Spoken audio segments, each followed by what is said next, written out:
অনেক দিন পর নতুন একটা ব্লগ নিয়ে চলে আসলাম। আসসালামু আলাইকুম, হ্যালো এভরিবডি, কেমন আছেন সবাই? আশা করি সবাই ভালো আছেন। সকাল সকাল উঠেই এই সবুজ নেচারটা দেখলেই এত ভালো লাগে। আমার যেদিনে মন খারাপ থাকে ওই দিনে আমি বাহিরে যাই, কারণ সবুজ রং দেখলে চোখ ক্লিয়ার থাকে, মাইন্ড ফ্রেশ থাকে। যার কারণে আমি প্রতিদিন এটা রুটিন করে ফেলছি যে একটু বাহির হয়ে দেখবো কেমন লাগে। সত্যিই ভালো লাগে।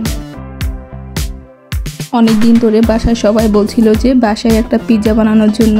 আর আমি যখনই পিৎজা বানাই তখন কিন্তু অনেক বড় সড়ো করে, বেশি করে চিকেন, তারপরে চিজ, সব কিছু একসাথে অনেক বেশি করে মোটা করে কিন্তু আমি পিৎজা বানাই। রেস্টুরেন্ট থেকে যেগুলো কিনে আনি ওগুলো পুরোটাই ডো থাকে, মানে আটার ডো থাকে, কিন্তু চিকেন একদমই কম দেয়, চিজ তো পারলে ওরা না দিয়েই থাকে।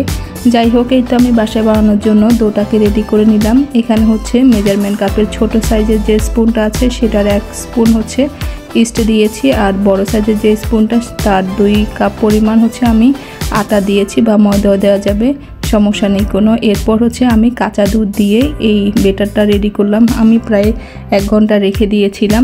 এরপর আমি এটা প্রসেস করার জন্য আমি রেডি করছিলাম। ভাবছিলাম বড় একটা ট্রেতে দিয়ে বানাবো, কিন্তু এত বড় পাতিল নেই আমার যে এত বড়, মানে বড়, আমি যেহেতু একদম বড় সাইজের পিৎজাটা বানাবো তাই আমি আমার বড় সাইজের যে ফ্রাই প্যান আছে ওটাতেই রেডি করছিলাম। কারণ ফ্রাই প্যান তো ননস্টিক প্যান এগুলা হচ্ছে নিচে তলায় লাগে না, আর আমি যেন না লাগে তার জন্য আগে ব্রাশ করে নিয়েছিলাম তেল। এরপর আমি টমেটো সস দিয়ে সব কিছু রেডি করে দিয়েছিলাম, পুরোটা মাখায় নিয়েছিলাম। এরপর চিকেন দিয়ে দিয়েছিলাম, এখানে পুরো 1 বাটি চিকেন আছে, আমি কিউব কিউব করে কেটে আগে এটা রেডি করে রেখেছিলাম। এরপর আমি দিয়ে দিচ্ছিলাম, এখানেও আমি রেডি করে রেখেছিলাম যে ভেজিটেবলগুলো। এখানে 3 ধরনের ক্যাপসিকাম দিয়েছিলাম, হলুদ, সবুজ আর লাল রঙের। এরপর ছিল বাসায় এগুলো আগে রেডি করেছিলাম, ওই যে করবো করে আর করা হয় না।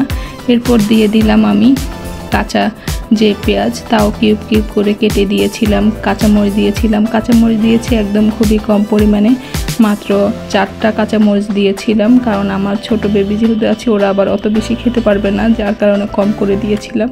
এরপরে দিয়েছিলাম বড় সাইজের একটা টমেটোটাও আমি কিউব কিউব করে কেটে দিয়েছি।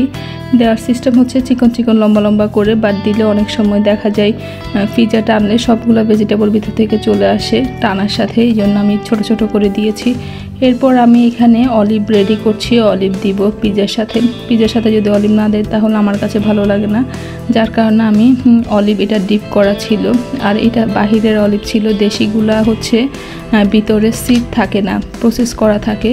আর এটা আমি যখনই কাটতে গেলাম, ওমা দেখে আমার এখান থেকে বের হয়ে গেছে, মানে ভিতরে সিড আছে। আমি ভাবছিলাম যে সিড নেই, পরে দেখি না সিড আছে। ওমা, এটা কাটতে এত কষ্ট হয়েছে, একদম মনে হয় যেন বাংলাদেশের যে জলপাই যেটা আছে ওটার মতোই, মানে একদম সিড থেকে আলাদা করে আমি পাতলা করে কেটে নিয়েছি। এই তো আমি দিয়ে দিলাম, অনেকগুলাই দিয়েছিলাম অলিভ, কারণ অলিভ যত বেশি হবে একটু ভালো লাগবে।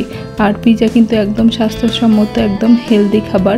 এটা যদি খাওয়া যায় তাহলে মানে আর পুষ্টির কোনো অভাব থাকবে না, সব কিছু এটার মধ্যে দেয়া হয়।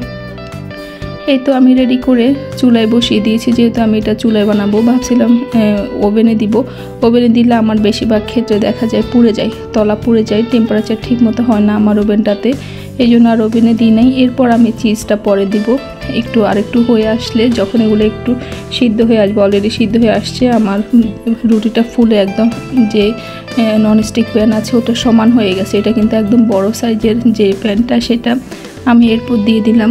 অনেক বেশি করে দিচ্ছিলাম, কারণ খাবো একবারেই খাবো, মার সাথে 1 দিন 2 দিনে খাই, এর বেশি তো আর প্রতিদিন খাওয়া হয় না, তাই যখনই খাই একটু মজা করেই খাই।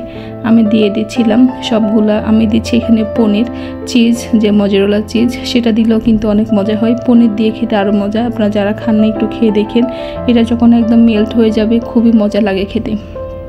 এরপর আমি পুরোটা ছড়াই দিচ্ছিলাম, আবার একটু ঢাকনা দিয়ে দিলাম যেন এটা হিটে মেল্ট হয়ে যায়। মোটামুটি হয়েছে, এখনও কিন্তু একটু বাকি আছে, এখনও মানে টানলে এখনও স্টিক, মানে যে সুইংগামের মতো বের হয়ে আসে ওরকম এখনও হবে না, আর একটু দিতে হবে। এরপর আমি এই যে নামিয়ে নিলাম। আমার ব্রেডটা এত সুন্দর হয়েছে, আর একটু মানে পুড়ে নাই, একদম ঠিক মতো হয়েছে। আমি শুধু পনিরটা মেল্ট হওয়ার জন্য আরেকবার ওভেনে দিয়ে বের করে নিলাম। এই যে একদম রেডি হয়ে গেছে, আমি স্লাইস করে কেটে নিয়েছি। আমার বাচ্চা একটা ঘুমাচ্ছিল, আর একটা দেখে খুবই খুশি, কারণ বাসায় ছোট থেকে বড় ওর বাবা পর্যন্ত সবাই খুবই পছন্দ করে পিৎজা। আর আমরা বাহিরে যখন যাই তখন মানে একটা খেয়ে আসি, না হলে মনে হয় যেন সব কিছু খেয়ে যদি গলা পর্যন্ত খাই তৃপ্তি মিটে না। এই তো আজকে বানালাম আমার বাসায় খুব সহজ পদ্ধতিতে পিৎজা। ভালো থাকবেন। আজকের ব্লগটা এই পর্যন্ত। আল্লাহ হাফেজ।